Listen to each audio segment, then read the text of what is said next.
दोस्तों नमस्कार। बात समझने हैं तो आपको सुननी होगी। हमारा लोकप्रिय प्रधानमंत्री, देवतुल्य नॉन बायोलॉजिकल प्रधानमंत्री नरेंद्र मोदी जी का कार्यकाल 11 साल से ऊपर, 11 साल एक दिन हो गए। हमने मोटे मोटे जो है इस 11 साल में क्या खोया क्या पाया, बहुत संक्षेप में ना जाने से भी एक मोटा मोटा जो है उनकी जो नरेंद्र मोदी साहब की कामयाबी और नाकामयाबी हम थोड़ा कुछ बात करेंगे। अ, बेरोक टोक यानी कि दोस्तों, एक हमारा देश डेमोक्रेटिक कंट्री है, लोकतांत्रिक देश है। अगर हम बात नहीं करेंगे, हम लोगों की आवाज़ नहीं उठाएंगे तो डिक्टेटरशिप की तरफ यानी कि तानाशाह की तरफ चले जाएंगे। तो इसलिए जो है हमें लगातार हमें वार्तालाप, मशवरा, सलाह मशवरा, बातचीत, आवाज़, लोकतंत्र को मजबूत करने के लिए आवाज़ उठना बहुत ज़रूरी है। देखिए दोस्तों, हमारा 2014 की बात, जब नरेंद्र मोदी साहब जब आए थे, बहुत सारे वादा, बहुत सारे जो प्रोमिसेस किए थे, उसमें से मैं चंद प्रोमिसेस मैं आपके सामने रख देता हूँ। आपने शायद, ये बहुत छोटी चीज़ें हैं, आपने इस चीज़ों को जो ध्यान नहीं दिया होगा, ध्यान अब भूल भी गए होंगे, क्योंकि हमारे जो अवाम, हमारी जनता बहुत जल्दी भूलने का एक बीमारी है। बहुत जल्दी भूल जाते हैं। जो नेता लोग जो है रैली में जो आकर के प्रॉमिसेस करते हैं, वादा करते हैं आपसे, मैं ये दूंगा आप वो दोगे। दोस्तों, उसमें सबसे एक प्रमुख एक हमारे जो मोदी साहब की जो प्रॉमिस ये था, गांव को गोद लेंगे।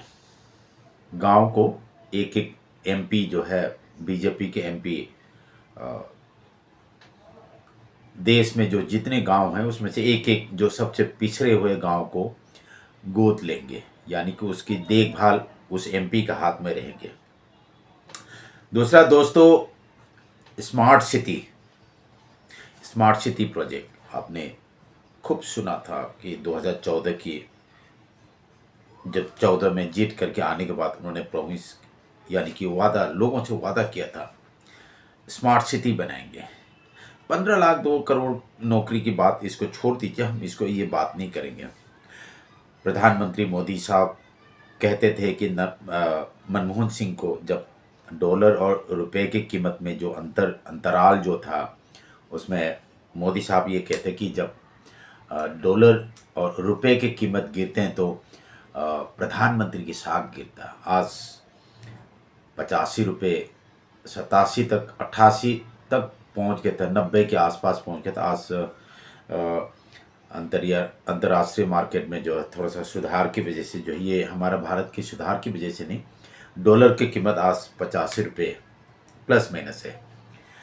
दोस्तों, यूक्रेन वार रुकवाने जा रहे थे, यूक्रेन के वार रुकवाने जा रहे थे। मणिपुर के दंगा फसाद लगातार पिछले 2 साल से चल रहा। मोदी साहब ने मणिपुर की आज तक जो है कोई जिक्र नहीं किया, ये बात अलग है। दोस्तों, प्रमुख जो नरेंद्र मोदी साहब के 11 साल में 11 जो बार जो फेल हुआ है नीति में, जो है अपनी जो पॉलिसीज में, जम्मू कश्मीर ये टोटली कॉलेप्स फेल हुआ है। आप ये मत सोचना कि धारा 370 हटा करके जम्मू कश्मीर में आपने जो जो उपलब्धियां हासिल किया, मैं तो बिल्कुल नहीं सोचते हैं। धारा 370 किसी की निजी ज़िंदगी में कोई फ़र्क नहीं पड़ता है। किसी की जो डे टू डे लाइफ में जो है, लोग सोचते हैं कि धारा 300, जो अंधभक्त लोग जो बोलते हैं कि धारा 370 हटा दिया, धारा 370 हटा, धारा 370 से किसी के निजी ज़िंदगी या कि किसी डे टू डे लाइफ में कोई लेना देना नहीं है। धारा 370 जैसा बहुत सारे स्टेट पे जो है धारा है। अब उत्तराखंड में जो है प्लेन दिल्ली का आदमी जाकर के जमीन नहीं खरीद सकता, हिमाचल प्रदेश में नहीं खरीद सकता। ये जो हमारा नरेंद्र मोदी साहब के सबसे चहेता जो मंत्री है किरण रिजिजू के स्टेट जो अरुणाचल प्रदेश है, वहाँ आप जमीन नहीं खरीद सकते। अभी रिसेंटली जो राजा मध्य प्रदेश इंदौर की एक राजा क्या नाम है उसका, और जो जिसके मर्डर के जो मेघालय में बाहर के आदमी जमीन नहीं खरीद सकते हैं। मणिपुर में नहीं खरीद, मणिपुर में शायद प्लेन एरिया में, मिजोरम में नहीं खरीद सकते, नागालैंड में आप जमीन नहीं खरीद सकते। ये धारा 370 के ठीक पर समांतर धारा है ये। दोस्तों धारा 370 एक आरएसएस का एक इलेक्शन एजेंडा था। ठीक है, धारा 370 हटा दी, बहुत अच्छी बात है। कांग्रेस 70 साल में नहीं हटा पाया, नरेंद्र मोदी ने हटा दिया, मैं तो खुशी हूं, अच्छी बात है। पर जेएनके स्टेट को अपने डिग्रेड करके यूनियन टेरिटरी बना दिया, और जेएनके जो लद्दाख एरिया में जो चाइना ने कई सैकड़ों किलोमीटर जो है जमीन हड़प ली, ये कोई उपलब्धि नहीं है 11 साल के एक महीने में। और दूसरा, छत्तीसगढ़ में दोस्तों नक्सलियों के नाम से, उग्रवादी के नाम से, उग्रपंथी के नाम से नक्सलियों जो एक भारतीय नागरिक की हत्या करना, सैकड़ों जो है नक्सल के नाम से जेनोसाइड वहां पर चल रहा है। मैं तो जेनोसाइड कहूंगा, ये दूसरा फेल है। महाराष्ट्र, मणिपुर और असम में जो है जबरदस्ती सरकार गिरवा करके सरकार बनवाना, महाराष्ट्र, असम, मणिपुर, मेघालय, इस जगह पर जो है ऑपोजिशन का जो है मेजोरिटी होने के बावजूद भी बीजेपी ने जबरदस्ती सरकार बनाया। ये एक स्टेट मिशनरी पर एक फेल है, यानी कि जो है पॉलिसी बिल्कुल फेल है। दूसरा, अब मणिपुर पिछले 2 साल से, जो 2-2.5 साल से 3 मई 2023 से जो है लगातार मैं इस वक्त जो बातचीत हो रहे हैं आपसे, अब शायद समय जो है अभी 7:54 हो गया, आज 10 तारीख है, शाम के 7:54, अभी भी मणिपुर में इंटरनेट बैन है। दोस्तों कुछ दिन के बाद बच्चों की नेट के एग्ज़ाम है, यूजीसी नेट के एग्ज़ाम है, जिसको पीएचडी क्वालिफिकेशन की, पीएचडी क्वालिफाइड जेआरएफ की एग्ज़ाम जो देना है। अब लोगों की, बच्चों की भविष्य के साथ खिलवाड़। अब ये बताइए कि मणिपुर के लोग जीएसटी कैसे भरेंगे? मणिपुर के लोग जो ऑनलाइन, बैंक बंद है, जितने सरकारी दफ्तर जो इंटरनेट से जो चलने वाला जो वो बंद है। अब किस तरीके के शासन अब चला रहे? अब यूक्रेन में वार रुकवाने जा रहे थे। दोस्तों अगर आप नहीं बोलोगे तो कौन बोलेगा? कोई पाकिस्तानी तो आकर के नहीं बोलेगा, बांग्लादेशी तो आकर के, चाइनीज तो आकर के आपके बारे में, आपके देश के बारे में नहीं बोलेंगे। आपको अपनी आवाज, अपनी हक की आवाज उठाना पड़ेगा बेरोक टोक। असम में जो हेमंत बिस्वा शर्मा जी हर किसी से लड़ना, हर पूरा देश की जो है हिंदू मुसलमान के ठेका वो अकेले ने उठा रखे हैं। शायद आपको नहीं पता होगा, या बड़े मीडिया चैनल जो है, जो टीवी सैटेलाइट चैनल वाले ने बताया नहीं होगा, मिजोरम और असम के बीच में पुलिस आपस में 5 दिन की लड़ाई चली, जैसे यूक्रेन और रशिया की लड़ाई जैसे। 5-6 पुलिस वाले लोग मरे थे उसमें आपस में। असम और मिजोरम, असम और नागालैंड के आपस में पुलिस आपस में, मिजोरम, असम और जो मेघालय पुलिस आपस में। ऐसे कोई देश आपने आज तक सुना होगा कि अपनी स्टेट के बीच में, स्टेट के पुलिस आपस में, एक स्टेट से दूसरे स्टेट के पुलिस आपस में भयंकर फायर चले, भयंकर लड़ाई चले?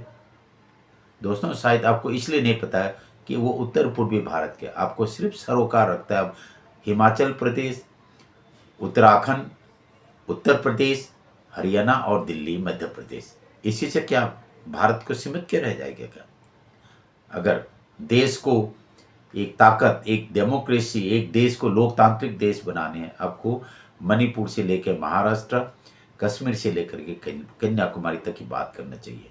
सिर्फ अपनी उत्तर प्रदेश और दिल्ली से ही भारत नहीं बनता, आपको उससे भी बाहर की बात करनी पड़ेगी। दोस्तों, पुलवामा अटैक, आज तक पता ही नहीं चला। जो 44 सीआरपीएफ की जवान की मौत कैसे हुई, कहाँ से कहाँ से वो उसकी जो बारूद आए हैं और किसने हुक्म दिया, कोई अता पता नहीं है।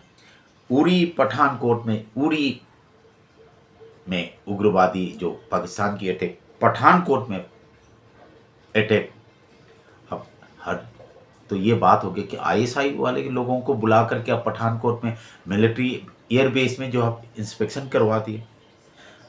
दोस्तों, हाल ही में जो पुलवामा, पहलगाम,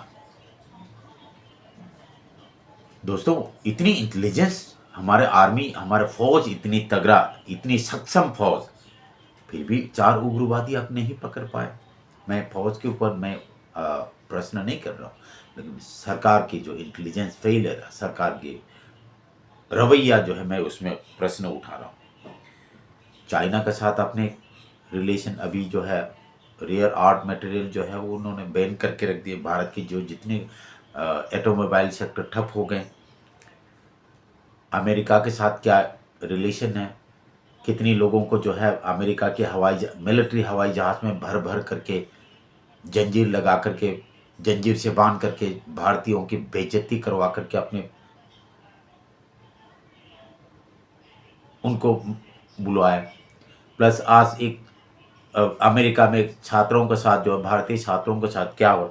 दोस्तों, आपको समझना होगा, सोचना होगा, सिर्फ गुन गाने से नहीं होगा। आप कभी ये जीएसटी इम्प्लीमेंटेशन आज तक कोई सेटलमेंट नहीं हो पाया। हर साल, हर महीने, जो 3-4 महीने में जो क्वार्टरली जो जो जो जो जो बैठक होता है, उसमें जीएसटी के अमेंडमेंट होते रहते हैं। चार्टर्ड अकाउंटेंट परेशान है, कंपनी के अकाउंटेंट परेशान है, जीएसटी किस तरीके से भरूंगा। दोस्तों, डिमोनेटाइजेशन के बाद जो जितनी जो कह गए थे, जो काला ब्लैक मनी जो वापस आएगा। अभी हाल ही में विजय माल्या ने एक इंटरव्यू जो पॉडकास्ट में जो बताया गया, सीधा सीधा अरुण जेटली, बीजेपी के इतनी बड़ी मिनिस्टर, बीजेपी के लोग अब बोल क्यों नहीं रहे? बीजेपी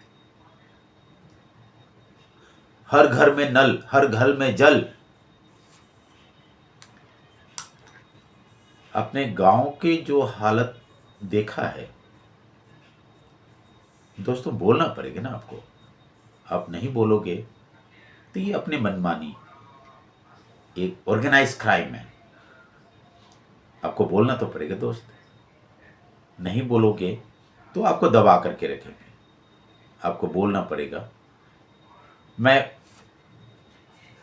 मेरा कोई इच्छा नहीं है कि आपको प्रोवोकेशन करना, आपको उकसाना, मेरा कोई मोटिव नहीं है। पर एक नागरिक, सच्चा अच्छे नागरिक होने के नाते, या अगर आप जर्नलिस्ट है, पत्रकार है, तो आपका काम है सरकार के कामों पर प्रश्न करना। आपने इस तरीके से, किस तरीके से, कब, क्यों, कहाँ, कैसे, ये प्रश्न पूछना आपका काम है। आज ही पता चला कि पत्रकार, इतनी बड़ी चैनलों में काम करने वाले 1-2 पत्रकार फिरौती मांगने के चक्कर में जेल चले गए। पहले जो तिहाड़ जेल गया था, जो सुधीर चौधरी, कितने किस्मत वाले हैं देखो। क्रिमिनल आदमी डीडी न्यूज़ में बैठा हुआ है। 100 करोड़ उस समय पर नवीन जिंदल से मांगे थे फिरौती। आज नवीन जिंदल जो है बीजेपी में है।